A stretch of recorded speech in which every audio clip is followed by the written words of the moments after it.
청취자께서 보내주신 자료를 함께 깊이 파고드는 시간입니다. 오늘은 김포 새벽교회라는 곳의 자기소개 글을 좀 들여다볼 텐데요. 이게 분량은 굉장히 짧은데 그 내용은 뭐랄까, 우리가 보통 교회에 대해 가졌던 생각들을 완전히 뒤집는 아주 도발적인 선언문처럼 느껴지더라고요. 네, 선언문이라는 표현이 아주 정확한 것 같아요. 그냥 우리 교회는 이런 곳입니다 하는 그런 단순한 소개를 넘어서요. 우리가 생각하는 진짜 교회는 바로 이런 모습이다 라는 아주 강력한 철학적 주장이 담겨 있죠. 맞아요.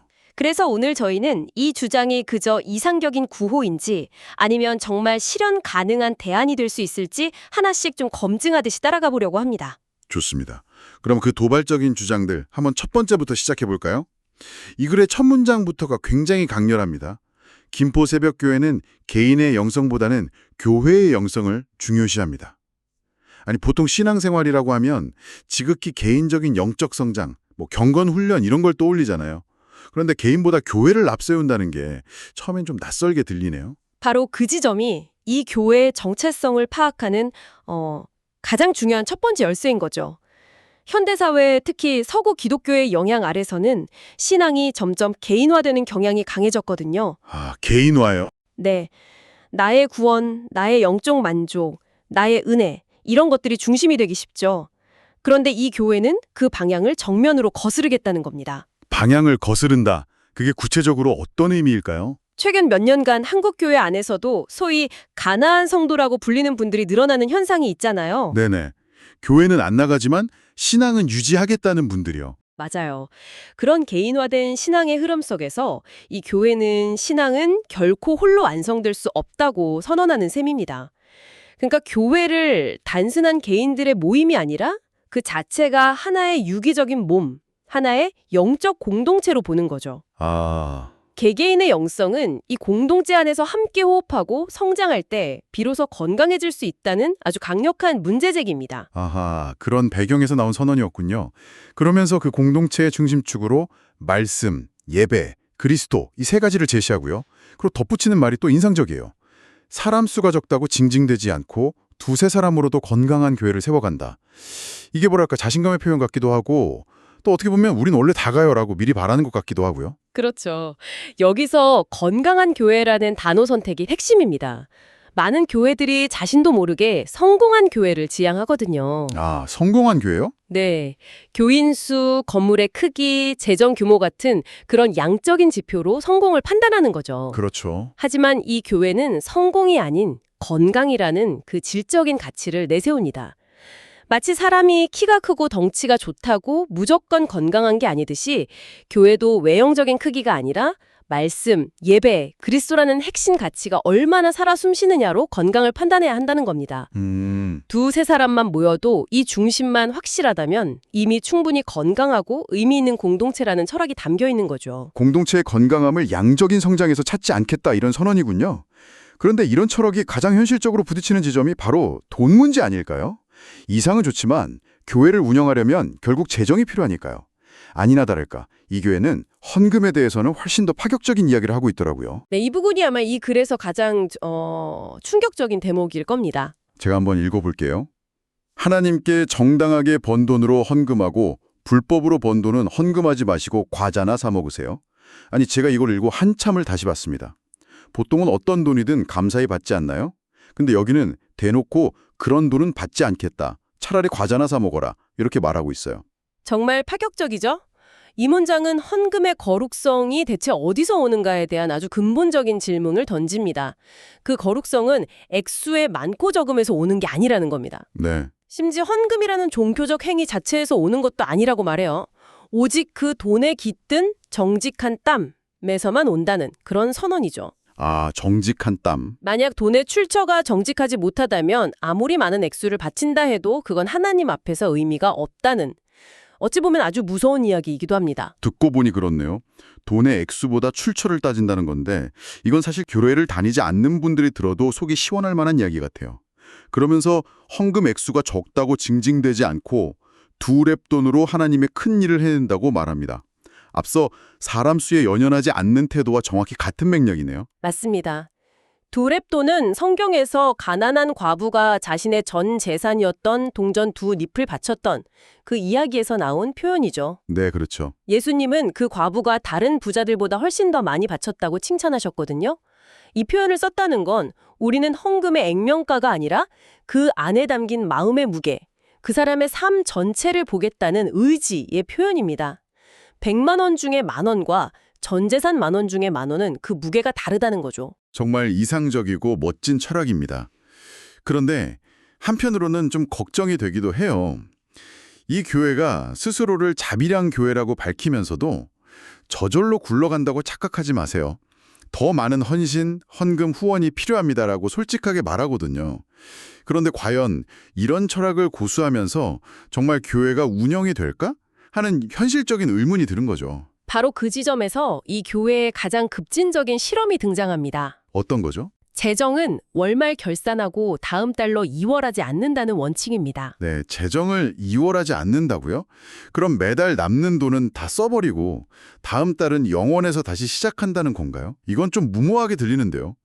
교회가 갑자기 돈이 필요한 일이 생기면 어떡하죠? 이건 믿음의 문제인가요? 아니면 무책임의 문제인가요? 아주 날카로운 질문입니다. 실제로 많은 사람들이 그렇게 생각할 수 있죠. 이건 정말 대단한 신뢰가 필요한 운영 방식이에요. 여기에는 2가지 중요한 의미가 담겨 있습니다. 첫째는 투명성입니다. 아, 투명성. 네. 재정을 쌓아두지 않고 매달 제로 베이스로 시작한다는 건 재정 사용 내역을 100% 투명하게 공개해야만 가능한 일이거든요. 재정이 고이면 권력이 되고 비밀이 생길 수 있는 가능성을 아예 원천적으로 차단하겠다는 의지인 거죠. 아, 재정 투명성을 확보하기 위한 극단적인 장치일 수 있겠군요. 그리고 2번째는 더 근본적인 신앙 고백입니다. 우리가 재정을 쌓아두지 않아도 하나님께서 다음 달에 필요한 만큼 채워주실 것을 믿는다는 급진적인 신뢰의 표현인 거죠. 마치 광야의 이스라엘 백성이 매일 아침 만나를 거뒀던 것처럼요.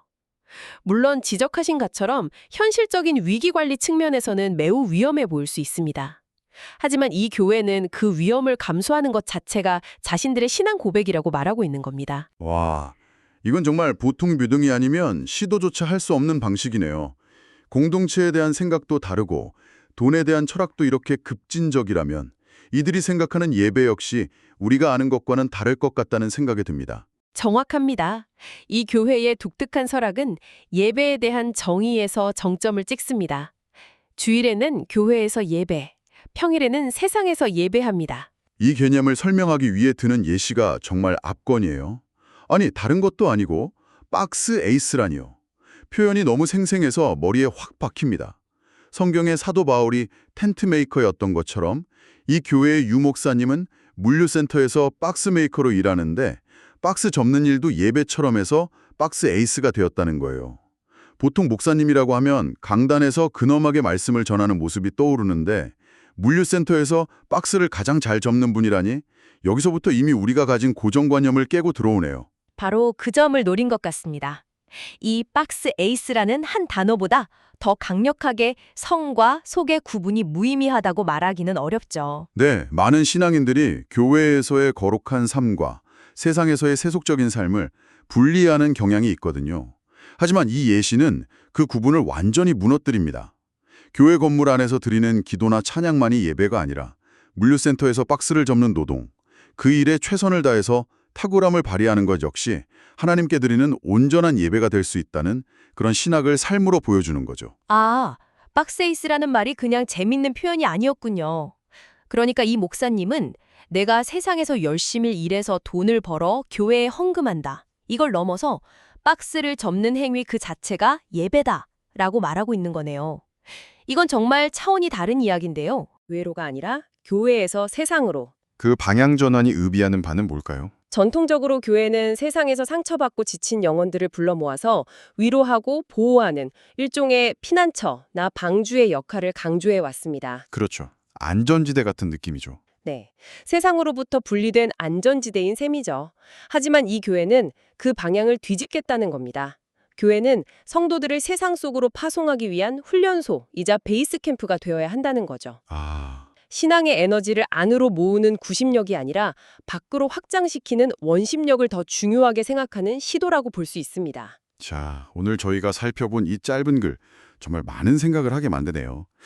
종합해보자면 개인의 성장보다 공동체의 건강함을, 또 헌금의 액수보다는 그 돈에 담긴 정직함을, 교회 안의 종교의식보다 세상 속에서의 삶을 더 중요하게 여기는 한 교회의 뚜렷하고 일관된 철학을 엿볼 수 있었습니다. 그렇습니다.